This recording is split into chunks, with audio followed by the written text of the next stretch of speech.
چلیے آج فاروق سرور کی ایک بہت ہی دلچسپ علامتی کہانی بھیڑیا کی دنیا میں قدم رکھتے ہیں۔ یہ ایک ایسی کہانی ہے جو صرف سننے کے لیے نہیں بلکہ سوچنے پر مجبور کرتی ہے، خوف کے قید خانے اور آزادی کی اصل قیمت کے بارے میں۔ دیکھتے ہیں کہ یہ کہانی ہمارے اپنے اندر چھپے کن رازوں سے پردہ اٹھاتی ہے۔ کہانی شروع ہوتے ہی ہمیں ایک عجیب کشمکش میں ڈال دیتی ہے۔ ایک آدمی ہے جو ایک درخت پر بیٹھا ہے، بظاہر محفوظ، لیکن نیچے ایک بھیڑیا ہے جو صرف اسی کا انتظار کر رہا ہے، اور یہیں سے اصل بات شروع ہوتی ہے۔ یہ بھیڑیا صرف کوئی جانور نہیں بلکہ اس آدمی کے اپنے اندر کا ڈر ہے، اس کا اپنا خوف جو اسے قید کیے ہوئے ہے۔ تو یہ قید خانہ آخر ہے کیسا؟ دراصل یہ کوئی معمولی درخت نہیں ہے، یہ تو ایک جادوئی قید خانہ ہے، ایک ایسی جگہ جو اس کی ہر خواہش پوری کر دیتی ہے، لیکن بدلے میں اس سے سب سے قیمتی چیز اس کی آزادی چھین لیتی ہے۔ سوچیں ذرا، ایک طرف درخت اسے نرم بستر دیتا ہے، من پسند کھانا دیتا ہے، ہر طرح کی سہولت دیتا ہے، لیکن اس سب کی قیمت کیا ہے؟ قیمت ہے ڈراؤنے خواب، ہر وقت کی بے چینی اور آہستہ آہستہ اپنی پہچان کا مٹ جانا۔ یہ ایک ایسا سودا ہے جہاں ہر آسائش کے بدلے روح کا ایک حصہ گروی رکھنا پڑتا ہے۔ تو اب کہانی کا اصل مقصد واضح ہو رہا ہے۔ یہ لڑائی کسی آدمی اور بھیڑیے کی نہیں بلکہ باہر کے حالات اور ہمارے اپنے اندر کے خوف کی ہے۔ وہ بھیڑیا دراصل وہ دیوار ہے جسے ہمارا اپنا دماغ بناتا ہے اور پھر اسی دیوار کو دیکھ کر ڈرتا رہتا ہے، اور یہی ڈر ہمیں حقیقی آزادی تک پہنچنے نہیں دیتا۔ جب ایسا لگنے لگتا ہے کہ ہمارا کردار اس تنہائی میں ہمیشہ کے لیے پھنس گیا ہے، تب کہانی میں ایک نیا موڑ آتا ہے۔ اسے اچانک احساس ہوتا ہے کہ وہ اکیلا نہیں ہے، اس کے قید خانے میں ایک اور ساتھی قیدی آ چکا ہے۔ یہ نیا شخص بھی بالکل اسی کی طرح اسی درخت پر قید ہے، اور ہاں، اس کا بھی اپنا ایک بھیڑیا نیچے منتظر ہے۔ سب سے عجیب بات یہ ہے کہ دونوں بھیڑیے ایک دوسرے سے بے خبر صرف اپنے اپنے شکار پر نظریں جمائے ہوئے ہیں۔ یہ مشترکہ مصیبت ان کی مدد کرنے کے بجائے ان کی مایوسی اور بے بسی کو اور بڑھا دیتی ہے۔ کہانی کا یہ جملہ ان کی حالت کو بہترین طریقے سے بیان کرتا ہے۔ ہر سہولت موجود ہے لیکن وہ اندر سے کھوکھلے ہو رہے ہیں، گھٹ رہے ہیں، راتوں کو سو نہیں پاتے کیونکہ بھیڑیے کا خوف ان کے خوابوں پر بھی قبضہ کر چکا ہے۔ آخرکار وہ لمحہ آ ہی جاتا ہے جب برداشت جواب دے جاتی ہے۔ دونوں اس نتیجے پر پہنچتے ہیں کہ اس جھوٹی جنت کے عذاب میں مرنے سے بہتر ہے کہ نیچے اتر کر اپنے خوف کا سامنا کیا جائے، چاہے نتیجہ کچھ بھی ہو، اب بس بہت ہو چکا۔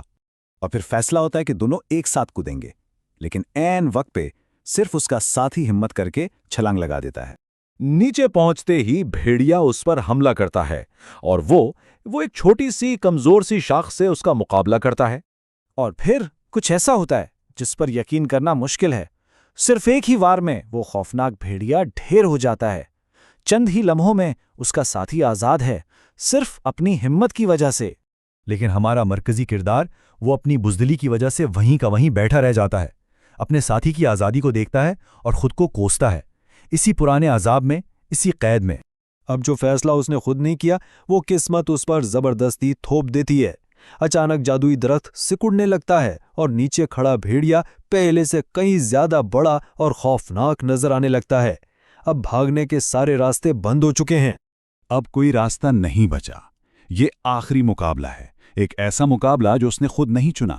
درخت اسے آہستہ آہستہ اس کے اپنے ہی خوف، اس کے اندرونی بھیڑیے کے سامنے دھکیل رہا ہے، اور وہ بس آنکھیں بند کیے اپنی موت کا انتظار کر رہا ہے۔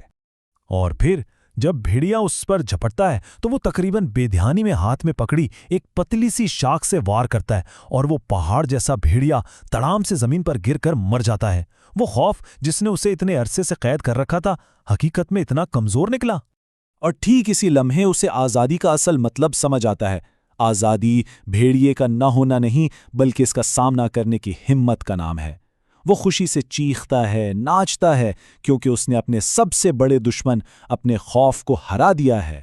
آزادی کے اس احساس میں وہ اپنے ساتھی کا شکریہ ادا کرنا چاہتا ہے، لیکن جب وہ ارد گرد نظر دوڑاتا ہے تو اسے ایک ایسی حقیقت نظر آتی ہے جو اس کی ذاتی جیت کو ایک بہت بڑے اور حیران کن منظر میں بدل دیتی ہے۔ وہ اب قید خانوں کی ایک دنیا دیکھ رہا تھا۔ اسے اپنے ارد گرد ایک درخت نہیں بلکہ ان گنت درختوں کا ایک پورا جنگل دکھائی دیتا ہے، اور یہ کہانی کا سب سے طاقتور اور چونکا دینے والا موڑ ہے۔ اور یہ حقیقت دل دہلا دینے والی ہے۔ ہر درخت پر ایک انسان قید ہے، اور ہر انسان کے نیچے اس کا اپنا ذاتی بھیڑیا منتظر ہے۔ اس کی لڑائی صرف اس کی نہیں تھی، یہ تو ہر انسان کی کہانی ہے۔ لاتعداد لوگ اپنے اپنے آرام دہ قید خانوں میں اپنے اپنے ذاتی خوف کے ہاتھوں مجبور ہو کر بیٹھے ہیں۔ کتنے لوگ؟ بے شمار۔ یہ ایک لفظ اس مسئلے کی گہرائی اور وسعت کو ظاہر کرتا ہے۔ ایک ایسا جنگل جہاں ہر کوئی اپنی مرضی کا قیدی ہے۔ کہانی کا اختتام مرکزی کردار کے گہرے کہکہے پر ہوتا ہے جب وہ اس پورے جنگل کو دیکھتا ہے، اور یہ کہانی ہم سب کے لیے ایک سوال چھوڑ جاتی ہے۔